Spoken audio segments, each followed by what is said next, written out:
Vayamos rápidamente. Dice en el verso 2: el reino de los cielos es semejante a un rey que hizo fiesta de bodas a su hijo. ¿Qué nos está queriendo decir esta parábola? ¿Quién es el rey en esta parábola? ¿Quién es? Dios. En este caso dice que se lo va a hacer ¿a quién? A su hijo. En este caso, ¿quién sería? Jesucristo. Vamos bien ahí. Después dice el verso 3: y envió a sus siervos a llamar a los convidados a las bodas, mas estos no quisieron venir. ¿A qué se está refiriendo cuando dice y envió a sus siervos a llamar a los convidados? ¿Saben ustedes que en el griego la palabra convidados tiene que, literalmente dice, llama a los que han sido llamados? Eso es lo que dice el griego, traduciéndolo literalmente. Llama a los que han sido llamados. Pero notamos aquí que el texto está diciendo: envió a sus siervos a llamar a los convidados a las bodas, mas estos no quisieron venir. ¿A qué se está refiriendo cuando dice esto? Vamos a ver aquí, hermanos, que se está refiriendo al pueblo de Dios, específicamente al pueblo de Israel, al pueblo que Dios había escogido. Pero esta parábola, hermanos, tiene un proceso muy interesante y ahorita vamos a ver estos detalles. Después notamos aquí siervos. ¿Quiénes fueron estos siervos que Dios utilizó para llamar a los convidados? A los que anteriormente Dios ya los había llamado, pero que en un proceso se alejaron y Dios los vuelve a llamar, a los que ya habían sido llamados, pero dice que estos no quisieron. Vayamos al libro de Juan rápidamente. Ahí encontramos claramente el primer llamado que Dios hace al pueblo de Israel. Juan capítulo 1, versos 6 y versos 7. Hubo un hombre enviado de Dios, el cual se llamaba Juan. Este vino por testimonio para que diese testimonio de la luz, a fin de que todos creyesen por él. ¿Quiénes son esos siervos que Dios envió? Los profetas. Uno de esos profetas tiene que ver ¿con quién? Con Juan. ¿Quién Juan? Juan el Bautista. ¿Saben ustedes que el mensaje de Juan era acerca del arrepentimiento? Y su mensaje tiene que ver, hermanos, con un arrepentimiento sincero, porque los judíos en ese entonces manifestaban, según ellos, la adoración correcta, pero más su corazón estaba ¿qué? Lejos de Dios. Y dice Juan el Bautista: arrepiéntanse de sus pecados. ¿Y saben ustedes cómo les llamaban? Generación de víboras, en Mateo capítulo 3. Imagínense ustedes el mensaje tan fuerte que Juan el Bautista estaba presentando. Pero aquí nosotros vemos en el texto de Mateo 22 que Dios envió a sus siervos a llamar a los convidados, a los que ya habían sido llamados de acuerdo al griego. Y mandó a Juan el Bautista, pero dice el texto que ellos no quisieron. Ahora notemos, no solamente habla acerca de ese llamado, vamos a ver también que Dios hace otro llamado. Mateo capítulo 10, verso 5 al verso 7. A estos 12 envió Jesús, a sus apóstoles. Jesús envía a sus apóstoles a predicar el mensaje, pero si ustedes notan, primero los manda a la casa de Israel, quiere decir al pueblo judío, a los que habían sido llamados. Ahora noten, a estos 12 envió Jesús y les dio instrucciones diciendo: por camino de gentiles no vayáis, No entren, no les prediquen a los gentiles. Y en ciudades samaritanos no entréis, sino id antes a las ovejas perdidas de la casa de Israel, y yendo predicar diciendo, el reino de los cielos se ha acercado. Primer llamado, Jesús les manda a Juan el Bautista: arrepentidos, generación de víboras, porque el reino, el juicio se está acercando. Y todos ustedes van a pasar por el juicio. Esta era la predicación de Juan el Bautista. No solamente con esto, Jesús envía a sus 12 discípulos a predicar el mismo mensaje de arrepentimiento, pero ahora le añade y dice, el reino de los cielos se ha acercado. Miren, hermanos, seguidores míos, les dice a sus discípulos, no entren por camino de los gentiles. Vayan primeramente a quienes, a la casa de Israel, y a los que han sido llamados anteriormente, que se arrepientan de sus pecados, porque el reino de los cielos se ha acercado, y el reino de los cielos tiene que ver con ese poder del Espíritu Santo que convierte el alma y el corazón, pero que también viene el juicio de Dios. Notamos que está el primer llamado con Juan el Bautista. Vamos a notar que encontramos el segundo llamado con los 12 apóstoles, los 12 discípulos, pero vamos a encontrar también que hay otro llamado más que manda el Señor Jesucristo. Notemos Lucas capítulo 10, verso 1. Después de estas cosas, designó el Señor también a otros 70, a quienes envió de 2 en 2 delante de él a toda ciudad y lugar a donde él había de ir. Pregunto, ¿en qué momento manda a los 70? Después que envió a los 12, no quisieron venir. Envía después otros 70 de 2 en 2 para que se arrepientan, para que les anuncie, miren, el reino de los cielos se ha acercado, arrepiéntanse, pero juntamente con eso viene lo que es la obra de juicio, específicamente lo que es el juicio investigador. Ahora bien, el mensaje de los 3 ángeles lo encontramos ahí, queridos hermanos. Primer llamado, Juan el Bautista. Segundo llamado, los 12 apóstoles. Tercer llamado, los 70 varones. 3 mensajes de Dios de contundencia. Pregunta. El mensaje del primer ángel tiene que ver con obediencia y arrepentimiento, porque si no se arrepienten, viene el juicio. Y si no pasan en el juicio, que Jesús es el abogado, el intercesor, si no pasan, si no contratan a Jesús como su abogado para que los defienda, entonces, ¿qué? ¿Ustedes creen que se pierden? Sí. Ahora bien, ahí nosotros encontramos los 3 llamados o 3 mensajes angélicos de Dios. Por eso esos mensajes, hermanos, es verdad presente. Es la verdad presente. ¿Por qué? Porque tiene que ver ese mensaje con lo que está haciendo Jesús en el santuario celestial. En la época de los apóstoles, el Señor Jesucristo, hermanos, estaba aún ahí. Y Jesús dice, yo soy el camino, la verdad y la vida. Nadie viene al Padre si no es por mí.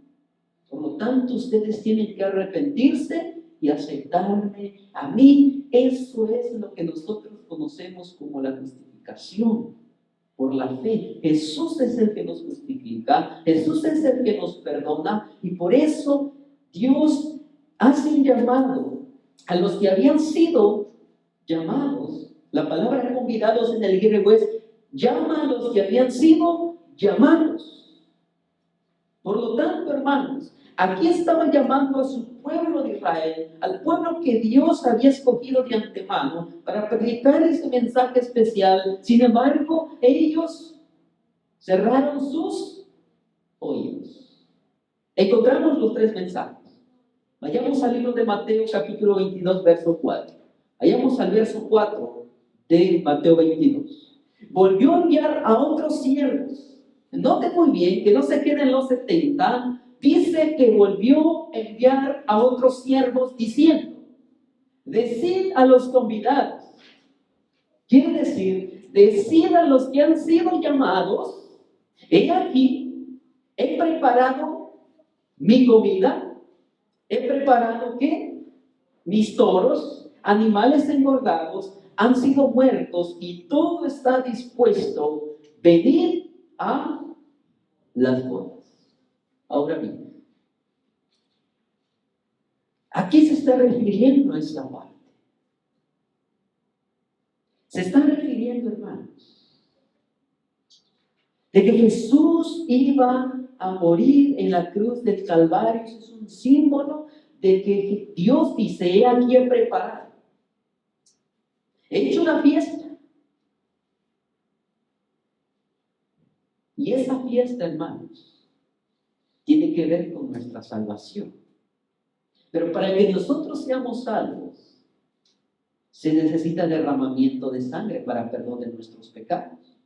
Por eso dice el texto, el verso 4, Dios dice: he preparado mi comida, he preparado toros. Está hablando la expresión del santuario, el sacrificio que se hacía en el santuario, pero específicamente todo lo que era símbolo de los sacrificios de animales era símbolo ¿de quién? Del Señor Jesucristo. Y notan ustedes ahí: mis toros y animales engordados han sido muertos y todo está dispuesto, todo está preparado. Lo único que ustedes tienen que hacer: venir a las bodas. Solamente tienen que venir porque todo el Señor lo va a preparar, pero ustedes tienen que venir. Pero dice el verso 1 que no escucharon, no quisieron. Isaías 53, verso 7 nos dice claramente: angustiado él fue. Jesús fue angustiado. Esa es la representación del verso 4. Jesús fue angustiado, fue llevado al matadero como oveja delante de sus trasquiladores, enmudeció y no abrió su boca. ¿Todo por qué? Para salvarnos, para darnos perdón, para darnos esperanza, para darnos vida eterna, hermanos. Ahora bien, vayan al verso 5 de esta parábola. Mas ellos, sin hacer caso, se fueron, uno a su labranza y otro a sus negocios. ¿Qué está diciendo ahí, hermanos? Dice que ellos, ¿qué? Mas ellos, sin hacer caso, se fueron, unos a la labranza y otros a sus negocios. Pregunto, hermanos, ¿saben ustedes que después que el Señor Jesucristo muere, los llamados seguían amonestando al pueblo de Israel? Pero dice que estos no hicieron caso. Hasta el día de hoy, hermanos, ellos no creen que Jesús es ¿qué? El Salvador. No creen que Jesús es el Mesías. Hasta en la actualidad. Ellos siguen esperando al Mesías. Pero el Mesías ya vino, no hicieron caso, dice, y se fueron cada uno. Dice: ¿sabes qué? No me interesa tu invitación. Yo tengo cosas que hacer. Yo tengo que cuidar mi campo. Yo tengo que atender mis negocios. Y dice que no hicieron caso y lo dejaron. Dejaron a los profetas, a los discípulos ahí hablando nada más. Inclusive dice que todavía ¿qué? Los denunciaban con el gobierno. ¿Para qué? Para que no hablaran más en el nombre de Jesucristo. Pregunto, ¿ustedes creen que eso pasa en la actualidad? Sí.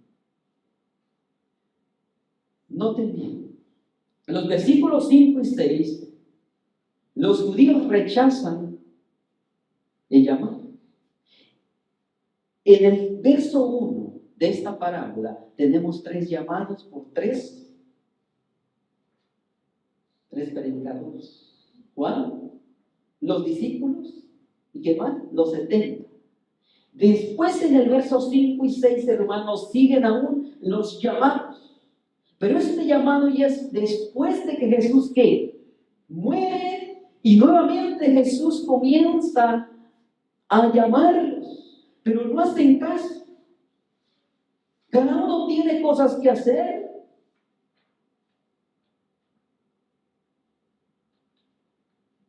Y omiten el Evangelio de Cristo.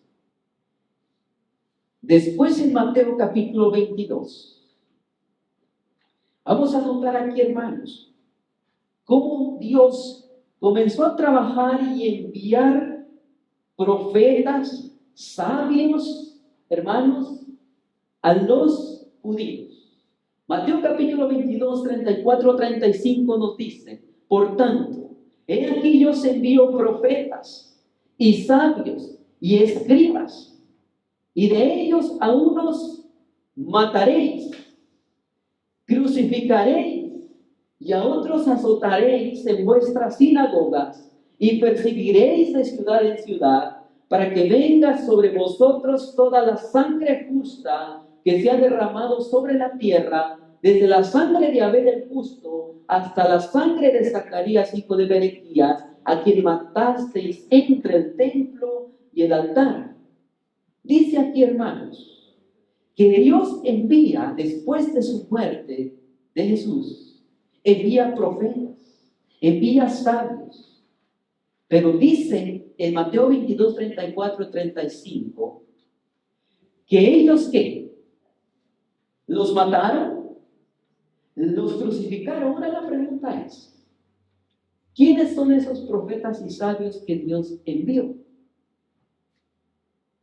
Porque tenemos que comprender eso para ver la secuencia, cómo Dios nos está presentando prácticamente, cómo Dios trabajó constantemente, minuto a minuto, segundo tras segundo, para salvar a estas almas, para salvar al mundo entero, pero no quisieron.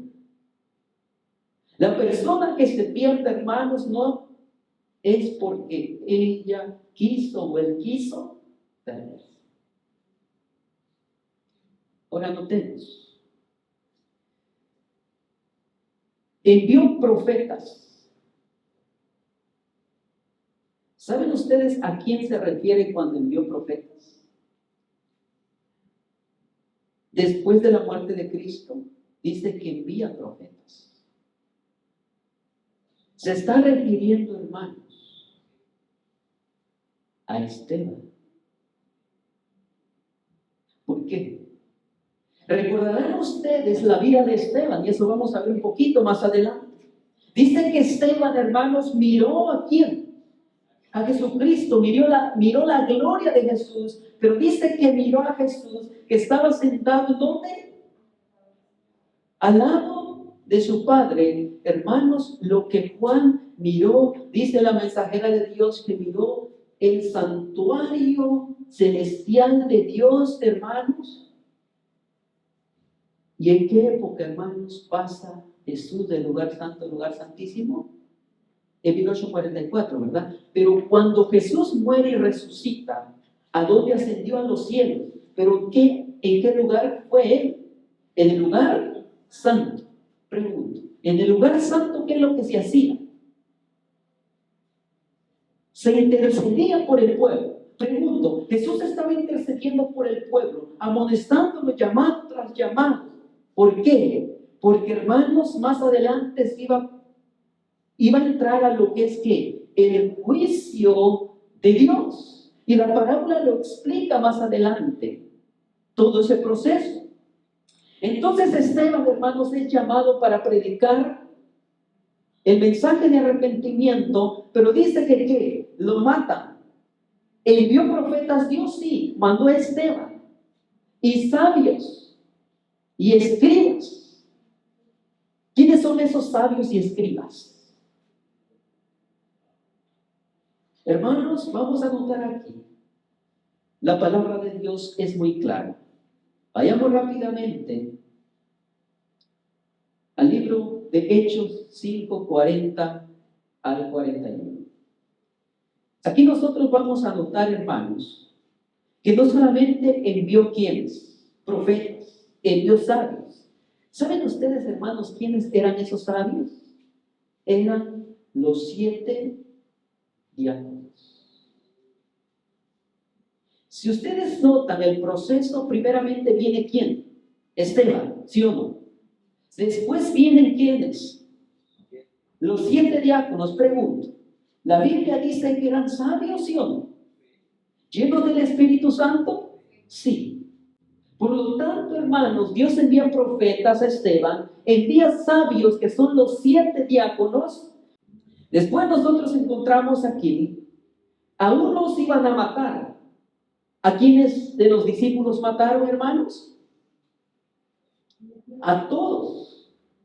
Pero noten muy bien cómo los mataron. A unos van a matar, van a crucificar y a otros van a azotar. A la gran mayoría los mataron. Pero ¿saben ustedes? Aquí específicamente está hablando de Santiago. ¿Recuerdan ustedes cómo murió Santiago? A través de una espada. Ahora, a otros dice que iban a ¿qué? A crucificar. Aquí nos está hablando de la vida ¿de quién? De Pedro. Pedro fue crucificado de cabeza. Pregunta. La Biblia dice, hermanos, que Dios envió profetas, sabios, escribas, pero dice, y de ellos a unos van a matar, a otros van a crucificar y a otros van a azotar. Y no en cualquier lugar. ¿En dónde? En vuestras sinagogas. Los van a perseguir de ciudad en ciudad. ¿Y saben ustedes de quién está hablando aquí? De Saulo de Tarso. Saulo de Tarso comenzó a perseguirlos de ciudad en ciudad, matando a los cristianos, los sacaba de sus casas. ¿Y qué? Los mataba de las sinagogas, hermanos. Es lo que hacía Pablo. La palabra de Dios se cumple de una manera tan clara. Lo presenta la parábola. La parábola, hermanos, es la historia del pueblo de Israel. Todo lo que vivió, cómo rechazaron a Cristo, cómo Dios los llamó vez tras vez, pero ellos no obedecieron, no escucharon. Dice, a mí no me interesa el llamado, yo tengo mis negocios, tengo mis campos, tengo que atenderlos y no tengo tiempo ¿para qué? Para escuchar el mensaje ni aceptar a Cristo. Ahora bien, Hechos capítulo 5, 40 y 41. Pedro y Juan fueron azotados. Decía el relato que iban a ser azotados. Y convinieron con él y llamando a los apóstoles después de azotarlos, les intimaron que no hablasen en ese nombre de Jesús y los pusieron en libertad y ellos salieron de la presencia del concilio gozosos de haber sido tenidos por dignos de padecer afrenta por causa del nombre. Pregunto, lo que predicaban ellos, el pueblo de Israel no quería escucharlo, ¿verdad? Dice que los azotaba, los mataba, los apedreaba. Hermanos, la palabra de Dios se cumple al pie de la letra, como el pueblo judío rechazó los llamados de Dios. Sigamos adelante. Juan capítulo 21, verso 18 al verso 19. Aquí encontramos que a Pedro se le dio muerte, pero Jesús de antemano ya se lo había profetizado. Ya sabía cómo iba a terminar crucificado, pero dijo Pedro, yo quiero ser crucificado de cabeza porque no soy digno de quién, de morir como mi maestro. Hechos capítulo 6, 2 y 3 nos dice que los diáconos eran ¿qué? Los sabios. Dice la palabra de Dios, buscad pues entre hermanos, entre vosotros a 7 varones de buen testimonio, llenos del Espíritu Santo y de ¿qué? Sabiduría, a quienes encarguemos de este trabajo. Aparte de que servían, hermanos, los diáconos también eran ¿qué? Predicadores, eran evangelistas, llevaban el mensaje de Dios. No solamente servían mesas. Por eso estaban llenos de conocimiento, llenos de sabiduría, llenos del Espíritu Santo. El libro de Hechos, capítulo 7, versos 57 al 58. Vamos a notar por qué razón le dieron muerte a Esteban. Entonces ellos, dando grandes voces, se taparon los oídos y arremetieron a una contra él, y echándole fuera de la ciudad, le apedrearon, y los testigos pusieron sus ropas a los pies de un joven que se llamaba Saulo. Ahora noten aquí, hermanos. ¿Por qué razón mataron a Esteban? Porque estaba predicando a Cristo. Pero ¿saben ustedes por qué? Vayan al libro de Hechos rápidamente. Noten cómo Esteban les estaba presentando el mensaje.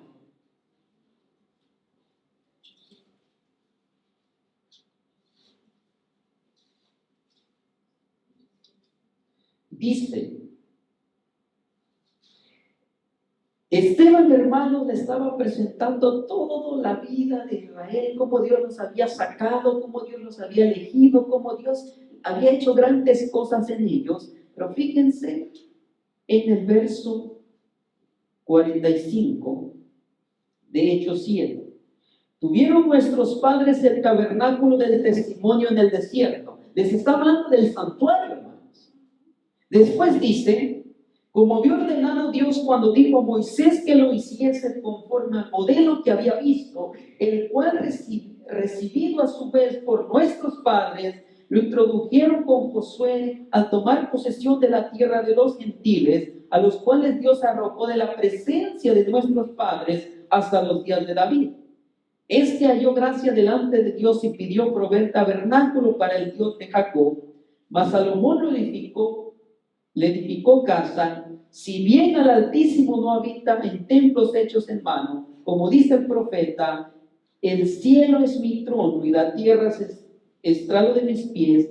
¿Qué casa me edificaréis? Dice el Señor. ¿O cuál es el lugar de mi reposo? ¿No hizo mi mano todas estas cosas? Y después vienen las palabras claves. Duros de cerviz, e incircuncisos de corazón y de oídos, ¿qué? Vosotros resistís siempre al Espíritu Santo como vuestros padres, así también vosotros. ¿A cuál de los profetas no persiguieron vuestros padres y mataron a los que anunciaron de antemano la venida del justo, de quien vosotros ahora habéis sido entregadores y matadores? Vosotros que recibisteis la ley por disposición de los ángeles y no lo guardasteis.